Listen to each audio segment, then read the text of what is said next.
বলেছিলেন কয়েকবার আমি ওনাকে দেখার পর আজকে আমি সবাইকে বলতে চাই, ধর্মবাসীকে বলতে চাই, আপনারা আওয়াজ তুলুন আর ভারতীয় মজদুর সঙ্গে এইসব কার্যকর্তাদেরকে ছাড় দেবে না।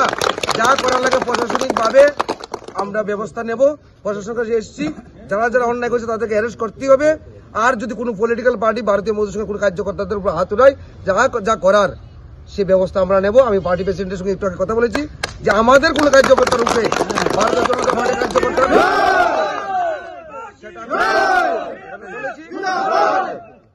আর আমি ওনাকে আপনাদের তরফ থেকে আমি আপনাদের মাধ্যমে আমি ওনাকে জানকারি দিতে চাই, বিশ্ববন্ধু বাবু আপনি সুধার যান, শ্রমিকের উপর অত্যাচার করতে পারবেন না। যদি করেন আগামী দিন আমরা দেখিয়ে দেব কি করা যায়, শ্রমিক কি করতে পারে।